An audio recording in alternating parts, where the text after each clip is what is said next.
السلام علیکم ورحمۃ اللہ وبرکاتہ۔ دوستو، قرآن کریم قیامت تک کے آنے والے انسانوں کے لیے راستہ دکھانے والی کتاب ہے۔ آج 22 جنوری ہے، جو ہماری تاریخ میں ایک خاص مقام رکھتا ہے۔ آپ کو اندازہ ہوا ہوگا کہ پورے ملک کا ماحول فی الحال کیا بن رہا ہے۔ ایسا نہیں ہو سکتا کہ ہم قرآن سے اس سلسلے میں رہبری نہیں لے سکتے، ضمناً ہی صحیح، لیکن قرآن ایسے ماحول میں بھی ہمیں راستہ دکھاتا ہے۔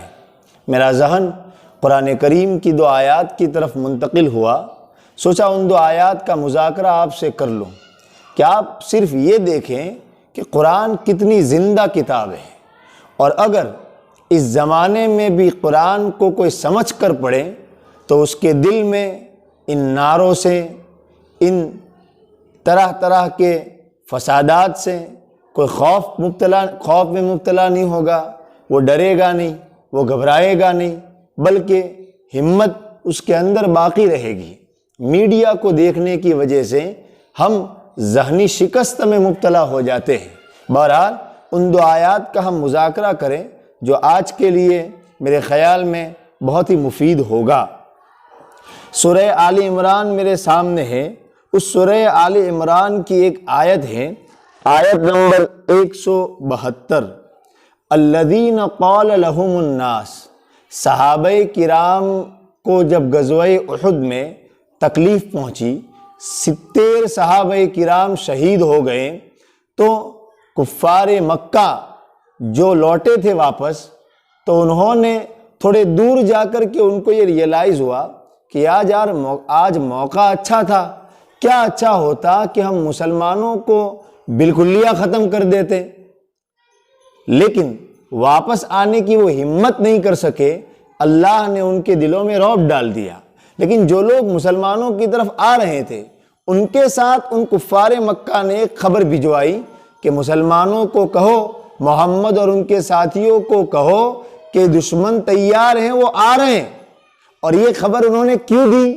تاکہ وہ مسلمانوں کو ڈرائیں، مسلمانوں کو دھمکائیں، مسلمانوں کو خوف میں مبتلا کرے۔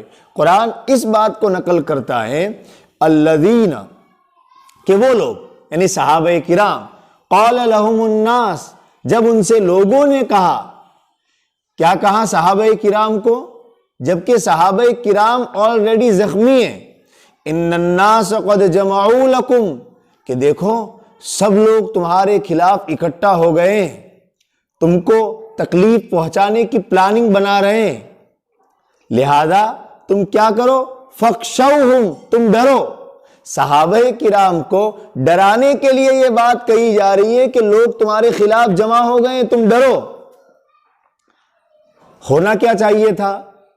ہمیں اگر کہا جائے کہ بھئی لوگ تمہارے خلاف پلاننگ کر رہے ہیں، تم پر حملہ کرنے کے لیے آ رہے ہیں، تو آپ بتائیے ہمارا کیا ری ایکشن ہوگا؟ ہم ڈر جائیں گے، ہم خوف میں مبتلا ہو جائیں گے، اب کیا ہوگا، اب کیا ہوگا، اب کیا ہوگا۔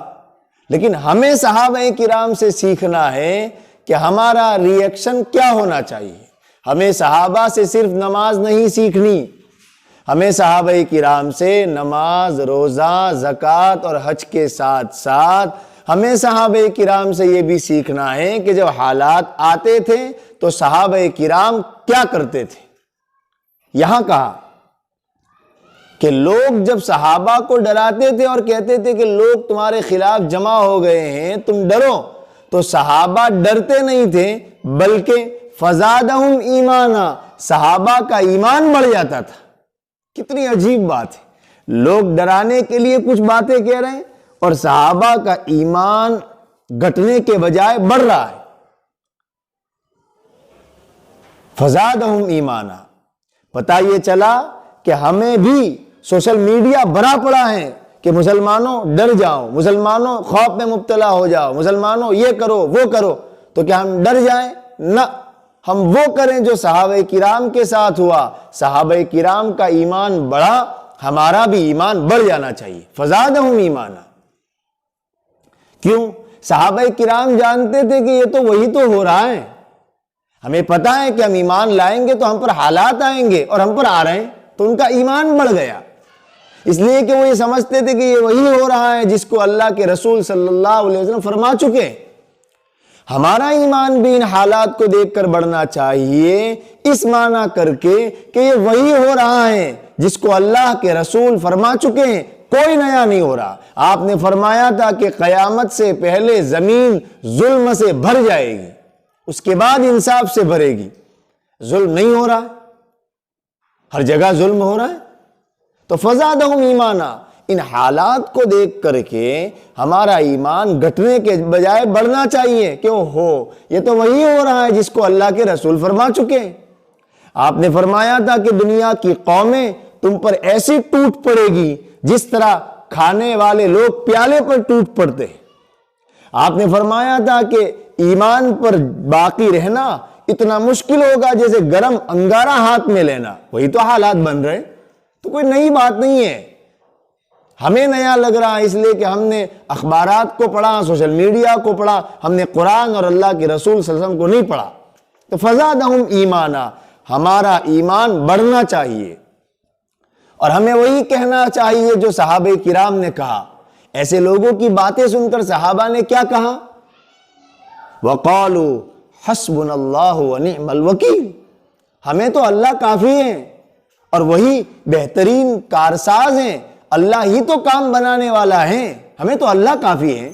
پتہ چلا ہمارا ایمان بھی ان حالات کو دیکھ کر گھٹنے کے بجائے اور بڑھنا چاہیے، اور ہمیں بھی یہی کہنا چاہیے حسبنا اللہ ونعم الوکیل، کہ ہمیں تو اللہ کافی ہے، اللہ کافی ہے، اللہ کافی ہے۔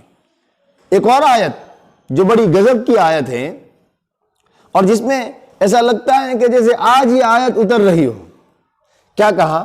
آیت نمبر 185، وہی سورہ آل عمران کی۔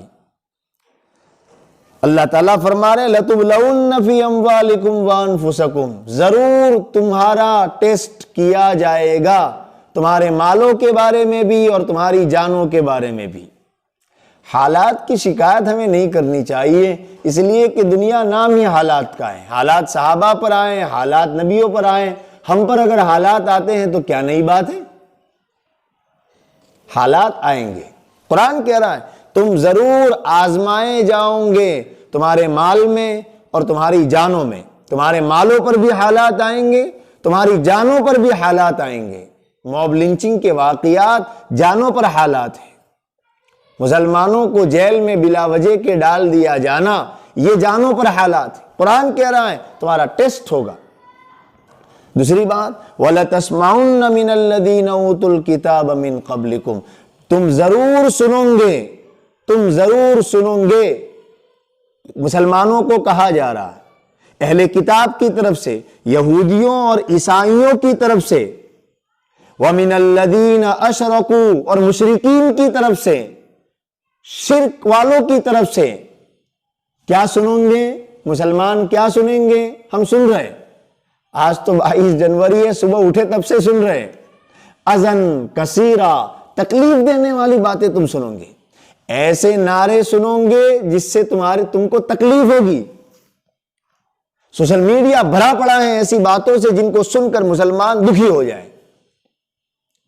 ہم صبح اٹھے تب سے ایسی باتیں سن رہے ہیں جس سے ہمیں شدید تکلیف ہو۔ قرآن کہہ رہا ہے کہ ضرور تم سنو گے، نئی بات نہیں ہے، صحابہ نے بھی ایسی باتیں سنی، تم بھی سنو گے۔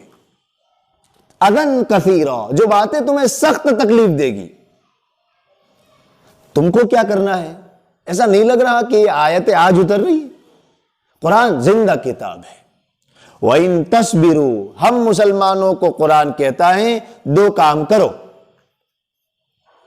صبر کرو۔ صبر کا مطلب کیا ہے؟ صبر کا مطلب یہ ہے کہ کتنا ہی شدید تم کو قربانیاں دینی پڑے، ایمان تمہارے ہاتھ سے نہ جائے، یہ مطلب ہے صبر کا۔ صبر کا کیا مطلب ہے؟ تم اپنی نسلوں کو بھی ایمان پر جمنے کے لیے تیار کرو، یہ مطلب ہے صبر کا۔ کیا مطلب ہے صبر کا؟ مسلمانوں ڈٹ جاؤ، مسلمانوں جم جاؤ، لیکن ہرگز کوئی کفر کا نعرہ، کوئی شرک کا نعرہ، کوئی دیا تم نہیں جلاؤ گے، یہ مطلب ہے صبر کا۔ وَإِن تَصْبِرُوا، صبر میں طاقت ہے، صبر بزدلی نہیں ہے، صبر میں ہمت ہے، صبر میں حوصلہ ہے، صبر میں جوامردی ہے۔ ڈٹ جاؤ، جم جاؤ، سودے بازی مت کرو کہ چلو اب غلبہ ان کا ہو رہا ہے تو چلو تم اس طرف، چلو تم ادھر کو، ہوا ہو جدھر کی۔ یہ مسلمانوں کا معاملہ نہیں ہے۔ ہمیں دشمنی کسی سے نہیں رکھنی، لیکن ہمیں سمجھوتا بھی نہیں کرنا، ہمیں جم جانا ہے، اسلام پر، ایمان پر اپنی نسلوں کو جمانا ہے۔ یہ ہے کرنے کا اس وقت کا خاص کام، کہ جہاں دشمن ہمیں شرک اور کفر پر مجبور کر رہا ہے، ہمیں چاہیے کہ ہم اپنے آپ کو ایمان پر جمائیں۔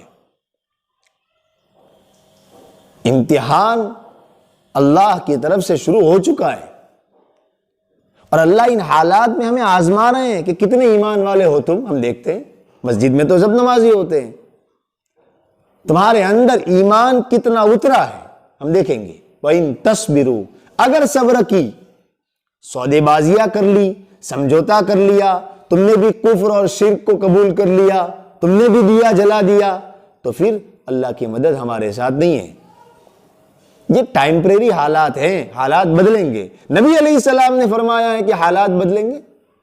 نبی سے بڑھ کر کوئی سچا ہو سکتا ہے؟ وَإِن تَصْبِرُوا، اگر جم گئے۔ اور دوسرا وَتَتَّقُوا، اور تم نے تقوی اختیار کیا، اپنا رشتہ اللہ سے مضبوط کر دیا، اپنا رشتہ لوگوں سے مضبوط کر دیا، تقوی اختیار کیا، اپنے کیریکٹر کو پاک کیا، اپنے اخلاق کو پاک کیا، اپنے دل سے تکبر کو نکالا، بغض کو نکالا، حسد کو نکالا، نمازیں تم نے پڑھی، روزے رکھیں، ہر ایک کی خیر خواہی تمہارے دل میں آئی۔ یہ مطلب ہے تقوی کا۔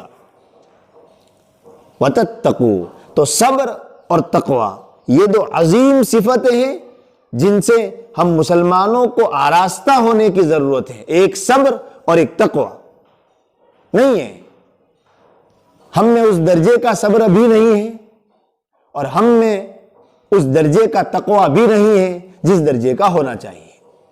قرآن کہتا ہے مسلمانوں دو کام کر لو، اپنے اندر صبر کی صفت پیدا کرو، جم جاؤ، ڈٹ جاؤ، ایمان کا سودا نہ کرو، اور تقوی اختیار کرو، اپنے رب سے اپنا رشتہ مضبوط کر لو۔ فَإِنَّ ذَلِكَ مِنْ عَزْمِ الْأُمُورِ، یہ ہمت کا کام ہے۔ قرآن کہہ رہا ہے یہ ہمت کا کام ہے، یہ کام کر لو، مستقبل تمہارا ہے، مستقبل اسلام کا ہے۔ حالات ٹائمپریری ہیں، اندھیرا بہت بڑھتا ہے تو یہ دلیل ہے کہ اب صبح ہوگی، گرمی خوب پڑتی ہے، یہ دلیل ہے کہ اب بارش ہوگی۔ اللہ قرآن میں کہہ رہا ہے سَنَسْتَدْرِجُهُم مِّنْ حَيْثُ لَا يَعْلَمُونَ، ہم ان کو ڈھیل دے رہے ہیں اس طور پر کہ وہ جانتے نہیں ہیں۔ وَأُمْلِي لَهُمْ، میں ان کو ڈھیل دیتا ہوں۔ إِنَّ كَيْدِي مَتِينٌ، میری چال بڑی مضبوط ہے۔ اس لیے ہمیں اللہ سے مایوس نہیں ہونا، ہمیں خوف میں مبتلا نہیں ہونا، ہمیں قرآن کی جو ہدایات ہیں ان ہدایات کو سامنے رکھ کر ہمت رکھنی ہے، حوصلہ رکھنا ہے۔ آج نہیں تو کل مستقبل اسلام کا ہے۔ ہمیں یہ فکر کرنی ہے کہ ان حالات میں اسلام اور ایمان کا دامن ہم سے نہ چھوٹے، اور ہم قرآن کو سمجھ کر کے پڑھنے والے بنیں، حالات کو میڈیا کے ذریعے سے سمجھنے کی غلطی نہ کریں۔ میڈیا سے ڈر پیدا ہوگا، خوف پیدا ہوگا، مایوسی آئے گی، قرآن سے ہمت پیدا ہوگی، حوصلہ پیدا ہوگا، ڈٹ جانے کا مزاج پیدا ہوگا۔ ایک بات اور میں کہوں، ہمیں کسی سے دشمنی نہیں رکھنی، ہمیں اپنے ایمان اور اسلام پر خوب جمنا ہے۔ یہ ہے قرآن کریم کا پیغام جو قرآن نے 1400 سال پہلے بھی دیا، اور وہی قرآن آج بھی اسی طرح زندہ ہے جس طرح 1400 سال پہلے زندہ تھا۔ آج بھی قرآن ہمیں راستہ دکھاتا ہے جیسا قرآن نے صحابہ کرام کو راستہ دکھایا۔ السلام علیکم ورحمۃ اللہ وبرکاتہ۔